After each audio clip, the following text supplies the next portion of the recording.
बिस्मिल्लाहिर्रहमानिर्रहीम। Class matric chapter number 4 physics आज हम स्टार्ट करेंगे।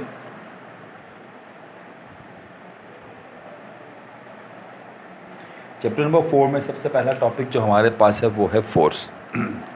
फोर्स क्या होता है भाई, आज हम डिस्कस करेंगे। Force is an agent. Force एक एजेंट है। एजेंट है क्या, किस चीज़ का? जो प्रोड्यूस करता है या प्रोड्यूस करने की कोशिश करता है। क्या? Change in state of motion, motion के स्टेट में चेंज लाने की कोशिश करता है। फोर्स क्या है? Force is an agent which change or tends to change the state of body. Force is an agent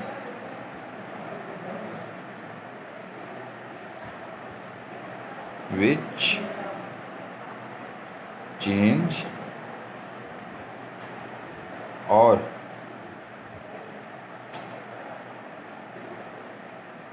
tends to change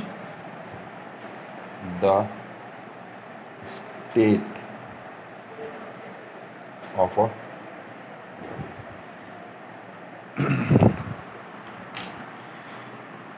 ये पेन इस वक्त रेस्ट की फॉर्म में है। मैंने फोर्स अप्लाई की और इसकी स्टेट चेंज कर दी।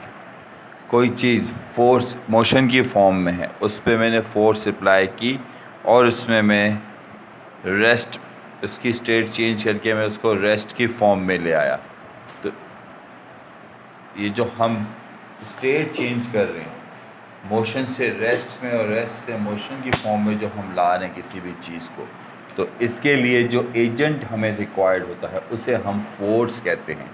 जैसे कि देखिए अगर हमें किराए पे घर चाहिए तो हम स्टेट एजेंट के पास जाएंगे ताकि वो हमें एक किराए का घर दिला दे।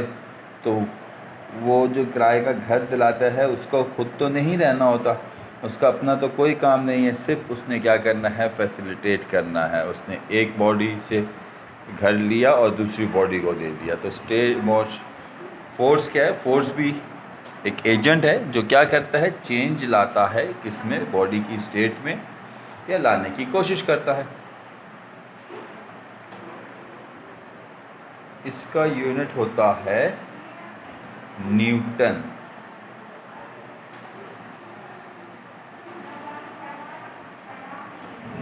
एन, कैपिटल एन से रिप्रेजेंट करते हैं। वेक्टर क्वांटिटी क्योंकि इसकी डायरेक्शन होती है, दैट्स व्हाई ये वेक्टर क्वांटिटी भी कहलाता है। ओके, तो फर्स्ट टॉपिक फोर्स कंप्लीट करने के बाद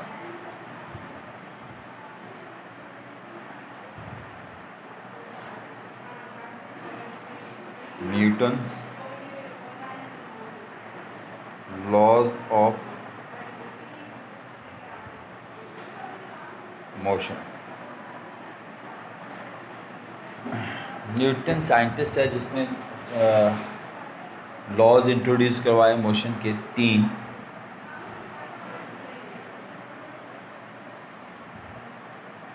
first, Newton first law of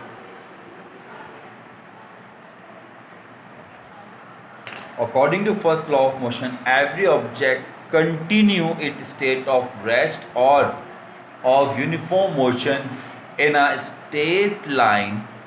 It is unless it is act upon an external force which change its state or rest or of uniform motion.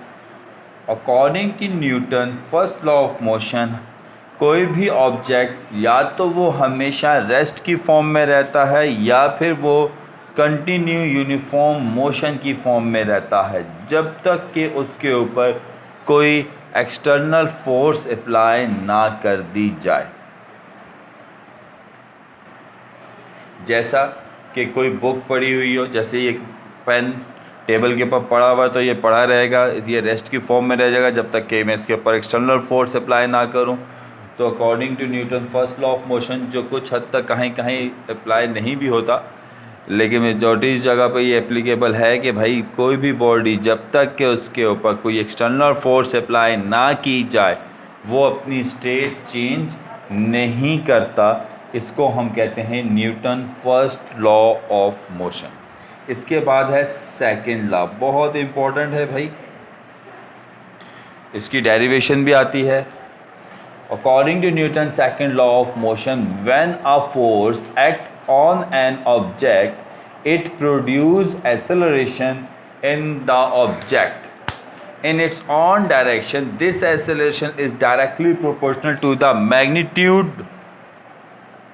of the applied force.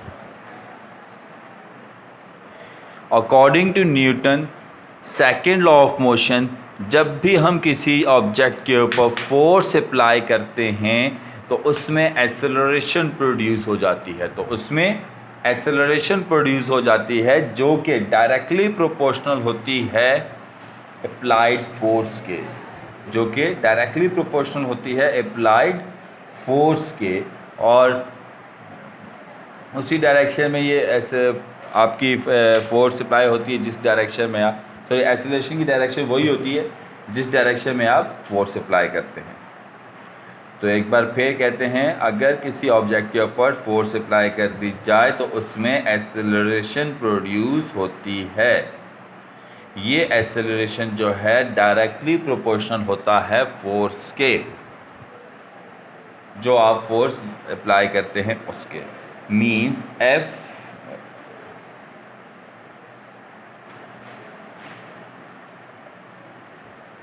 A is directly proportional to F. यानी directly proportional से मुराद एक चीज़ के बढ़ने से दूसरी चीज़ भी बढ़ने लग जाए, इस प्रोपोर्शनलिटी को हम कहते हैं डायरेक्टली प्रोपोर्शनल। एक चीज़ के बढ़ने से दूसरी चीज़ भी बढ़े और एक चीज़ के कम होने से अगर दूसरी चीज़ भी कम हो जाए तो इसे हम कहते हैं डायरेक्टली प्रोपोर्शनल। याद रखिएगा, एक बार फिर रिपीट कर रहा हूँ, सेकंड लॉ ऑफ मोशन कहते हैं अगर जब हम किसी भी ऑब्जेक्ट के ऊपर फोर्स अप्लाई करते हैं तो उसमें एक्सेलरेशन प्रोड्यूस होती है, और ये एक्सेलरेशन उसी डायरेक्शन में होती है जिस डायरेक्शन में हम फोर्स अप्लाई करते हैं, और ये एक्सेलरेशन फोर्स के डायरेक्टली प्रोपोर्शनल होती है। शर्त क्या है कि आपके पास मास कांस्टेंट हो। अब आइए हम कुछ डेरिवेशन की कंडीशंस को समझें, कहाँ पे क्या बात हो रही है इसको समझने की हम कोशिश करते हैं। जिसमें सबसे पहले देखिए, और इसकी मैथमेटिकली डेरिवेशन भी है, F is equal to ma, इसको ड्राइव करने के लिए भी आता है। तो आइए हम इसकी डेरिवेशन भी करते हैं और इस स्टेटमेंट को डिस्कस भी करते हैं कि यहाँ पे क्या कहा जा रहा है एक्चुअली। तो देखिए,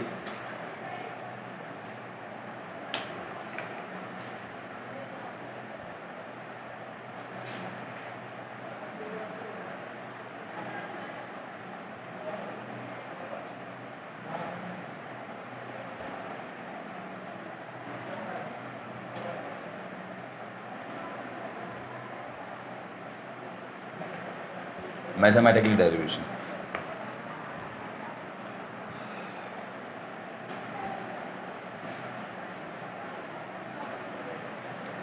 according to Newton second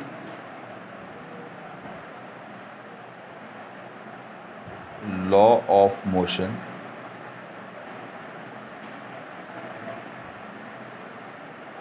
acceleration is, ये प्रोपोर्शनलिटी का साइन है, directly proportional to F. Acceleration जो है वो फोर्स के डायरेक्टली प्रोपोर्शनल है।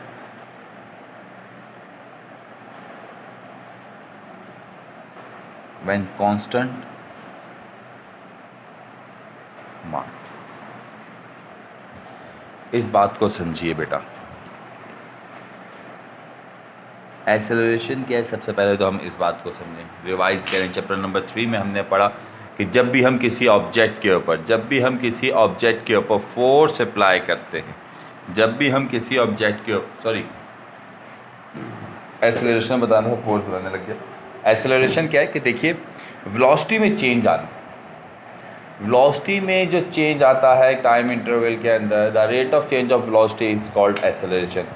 अब इस बात को समझिए कि मैं अगर किसी चीज़ को तेज़ी से धिक्का दूँ, ज़ोर से धिक्का दूँ, उसमें उसकी वेलोसिटी में चेंज ज़्यादा आएगा, और हल्का सा धिक्का दूँ, फोर्स कम लगाऊँ तो उसकी वेलोसिटी में चेंज कम आएगा। मैं फुटबॉल को ज़ोर से किक मारूँ तो वो तेज़ी से ट्रैवल करेगी, अगर मैं उसको हल्की सी शूट करूँ तो वो स्लो मूव करेगी। लेकिन दोनों के अंदर शर्त एक है कि मास कांस्टेंट हो। ऐसा नहीं हो कि मैं जब धिक्का दे रहा हूँ तो एक भारी चीज़ हो और मैं उसको ज़ोर से धिक्का दूँगा तब भी ना हिले, यानी कि मैं दीवार को धिक्का दे रहा हूँ, सोचिए। और दूसरी बारी में मैं उससे हल्का धक्का चेयर को या फुटबॉल को या किसी बॉल को भी दे दूँ तो जारी बात है वो हल्के धिक्के वाली ज़्यादा ट्रैवल कर जाएगी, क्योंकि मास कांस्टेंट नहीं है। तो शर्त क्या है कि एसेलरेशन जो है वो डायरेक्टली प्रोपोर्शनल होता है फोर्स के। शर्त क्या है कि मास कांस्टेंट हो। इसी तरह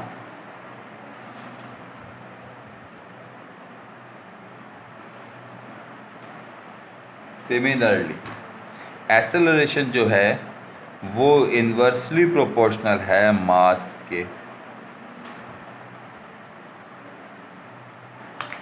अब सेम फोर्स लग रही हो, शर्त क्या है, कांस्टेंट फोर्स। अगर सेम फोर्स किसी भी चीज़ के ऊपर अप्लाई हो रही हो तो मास बढ़ने से एसेलरेशन पे चेंज आता है। मास बढ़ेगा तो एसेलरेशन कम हो जाएगी, और मास अगर कम होगा तो एसेलरेशन बढ़ जाएगी। एक बार फिर समझ लीजिए कि अगर फोर्स कांस्टेंट हो तो मास के बढ़ने से एसेलरेशन कम हो जाती है, और मास के कम होने से एसेलरेशन बढ़ जाती है। इस प्रोपोर्शनलिटी को हम कहते हैं इन्वर्सली प्रोपोर्शनल। लेकिन इस केस के लिए भी शर्त है कि आपके पास कांस्टेंट फोर्स हो। इसके बाद दोनों को कंबाइन कर लीजिए।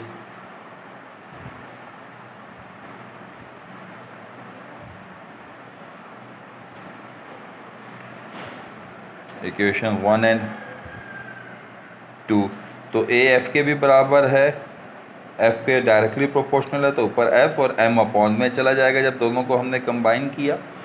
इन दोनों को प्रोपोर्शनलिटी हम जब भी हटाते हैं तो कोई ना कोई चीज़ कांस्टेंट, इस तरह भी हमने यहाँ पे बताया जो कांस्टेंट होता है, यहाँ पे जो हम कांस्टेंट को के से रिप्रेजेंट करेंगे।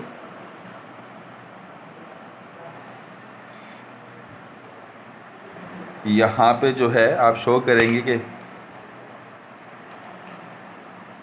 K is a constant of proportionality। तो आपके पास कंडीशन क्या बन जाएगी, ये m उधर जाके a से मल्टीप्लाई होगा तो ma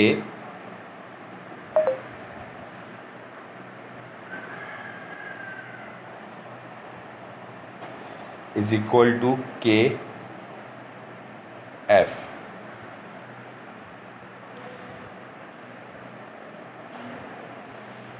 अगर हम k को 1 ले लें तो f बराबर हो जाएगा m a के। ये आपके पास फार्मूला बन गया फोर्स का, याद रखिएगा यूनिट फोर्स का न्यूटन होता है।